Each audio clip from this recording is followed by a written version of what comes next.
The problem is in expecting poetry to be and to have an immediacy in terms of its pragmatism. It's hard to make it be useful. It's useful over months or years in a relationship with a patient.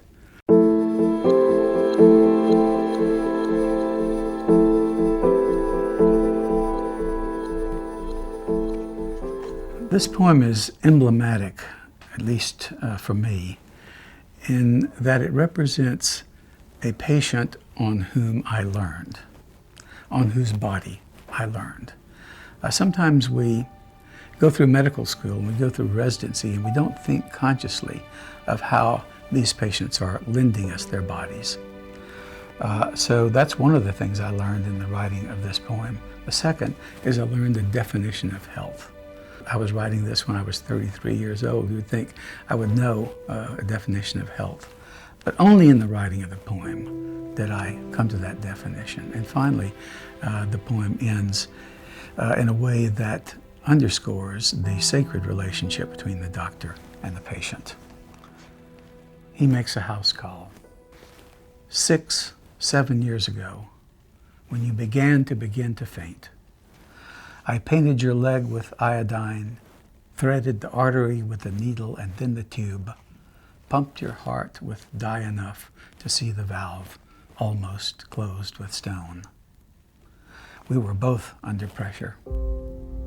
Today in your garden, kneeling under the sticky fig tree for tomatoes, I keep remembering your blood. 7 it was. I was just beginning to learn the heart inside out.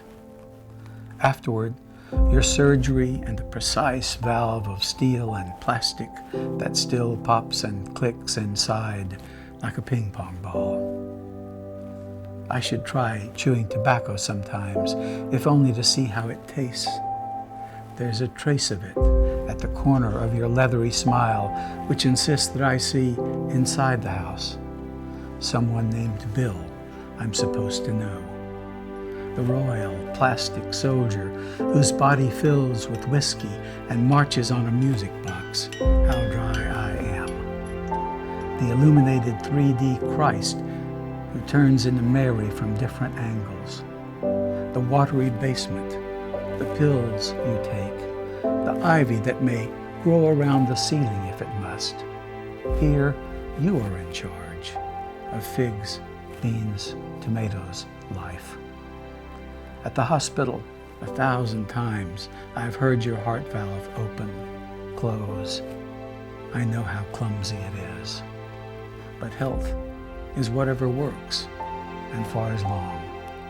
I keep thinking of 7 years without a faint on my way to the car, loaded with vegetables.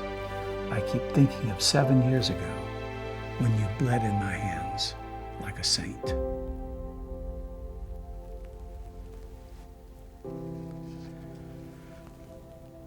Health is whatever works, and for as long.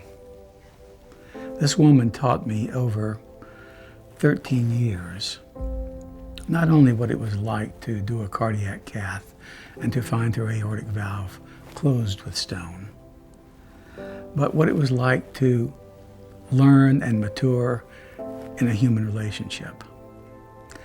She found the book of poems in which this poem appeared later, and she came to me and said, "This is me in this poem, isn't it?"